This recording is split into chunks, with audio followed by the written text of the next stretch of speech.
Bom, agora a gente vai fazer o seguinte, a gente vai fazer com que o usuário mesmo digite esses valores, certo? A gente vai usar agora, em vez de usar o syst, a gente vai usar o JOptionPane, que a gente já está acostumado a utilizar em sala, para exibir, tanto para pegar o resultado que o usuário digita e guardar, né, nas variáveis, como também exibir isso exibir isso também em uma telazinha para o usuário. Para a gente fazer isso, para a gente poder capturar os valores, né, a gente está digitando direto, a gente precisa capturar os valores que o usuário digita. A gente vai fazer o seguinte, a gente vai usar o JOptionPane, .show input dialog, vou digitar uma mensagem aqui, são dois valores que vão ser digitados, então digite o primeiro valor, ponto e vírgula, e digite o segundo valor.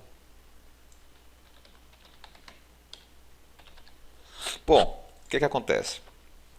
Quando eu digitar o primeiro valor, eu preciso guardar isso em algum lugar, né? Não tem como eu guardar diretamente aqui, não. Eu vou precisar, nesse espaço aqui não, precisar criar uma variávelzinha do tipo inteiro, já que o parâmetro lá da classe é inteira, né?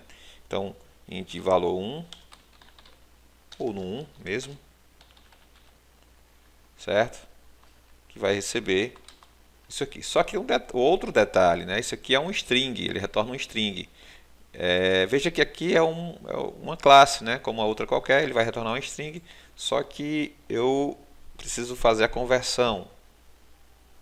Então eu vou colocar integer.parseInt, isso a gente já viu também em sala de aula. Abre parêntese e fecha parênteses no final. Então a gente está pegando o valor e está fazendo a conversão e guardando dentro dessa variável. A mesma coisa vai ser feita aqui, eu não vou nem digitar novamente, para não perder muito tempo, eu vou já digitar direto. Abrir parênteses aqui no início e fechar aqui no final. Aqui vai ser no 1, 2. Pronto. Nesse caso, eu tenho os dois valores já digitados e guardados, né, dentro dessas duas variáveis locais. Agora eu vou fazer o seguinte, eu vou pegar o no 1 e vou colocar aqui. Ele vai representar o meu primeiro número. E o no 2 também. Ok, dessa forma eu estou passando esses dois parâmetros. Eu estou passando o parâmetro, aliás, o argumento, a gente chama isso de argumento. Quando a gente está passando algo para o método, a gente chama de argumento. Então a gente tem um argumento chamado no 1 e o argumento chamado no 2. Esses valores estão vindo para cá, né? No 1 e no 2, que por sua vez vão entrar num método, vão ser somados no 1 mais o 2, vão ser guardados dentro da variável de instância resultado, certo? E o próprio getResultado vai mostrar para a gente agora. Então, para isso, a gente vai fazer o seguinte, JOptionPane, .show message, não é mais o input dialog, e sim o message dialog. Eu vou colocar aqui o parâmetro no 1, e aqui a gente pode colocar o seguinte, a soma dos valores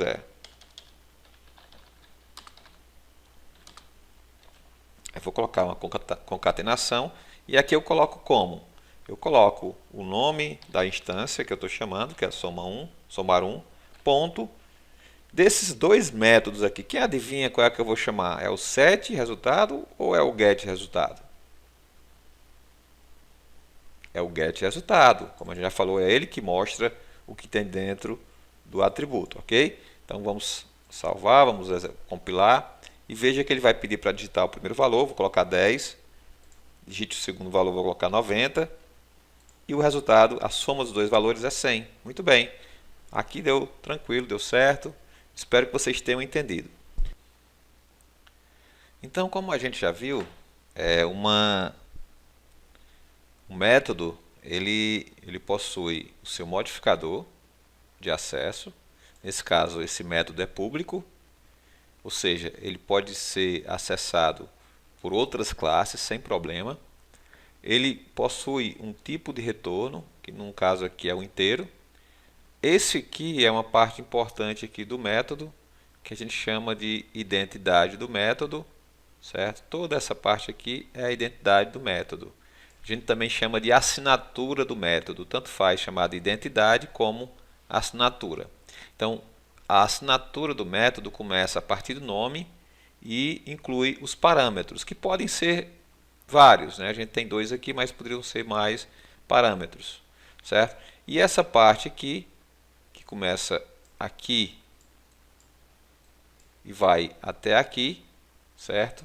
É o corpo do método, ok? Então tudo isso aqui a gente chama de corpo do método. Começa no primeiro, na primeira chave e termina no final na última chave.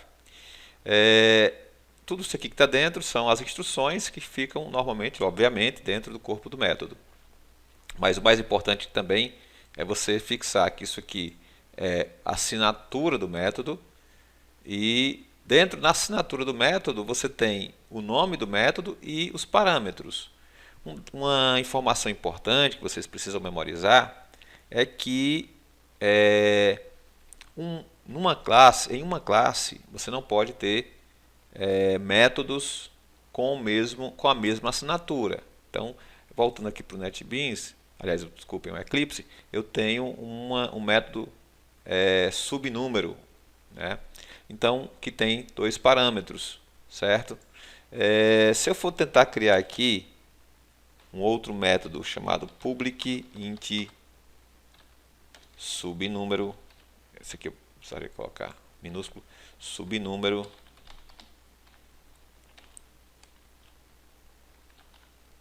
int valor 1, vírgula, int valor 2.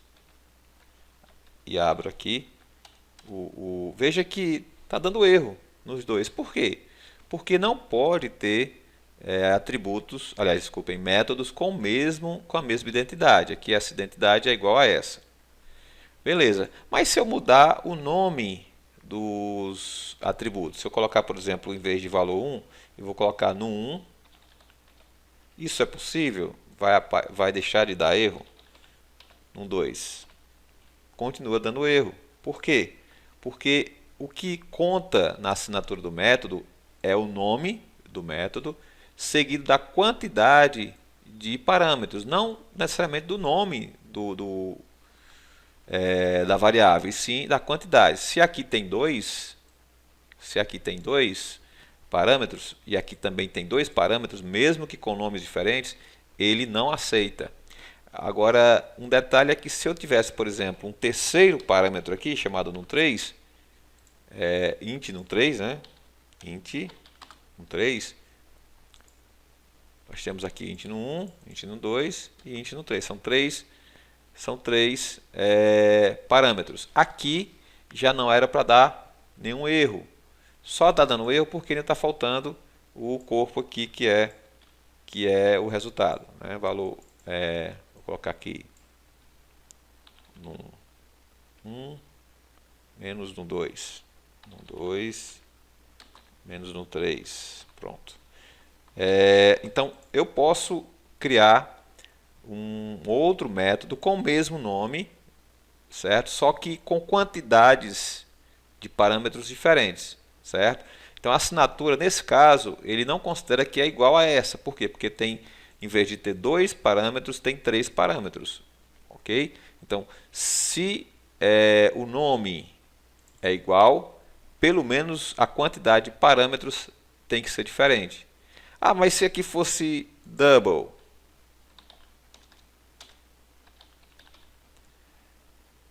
se for um outro tipo e tiver a mesma quantidade de parâmetros, certo? Aqui também está dando erro porque aqui tem que ser double, certo? E aqui também são só 2 parâmetros, né? Então nesse caso, veja aqui, no 1, aqui tem double e double. Então se muda o tipo de dado também é possível. Então, posso colocar o mesmo nome da assinatura do anterior, só que esse agora é tipo double. Então, não tem problema, ok? Então, nesse caso é possível. Pois é, pessoal, um grande abraço. Eu vou passar uma atividade para vocês. Lembrem-se desses conceitos que nós falamos, discutimos aqui nas videoaulas. E até a próxima semana. Um grande abraço para todos e fiquem em casa, ok? Tchau.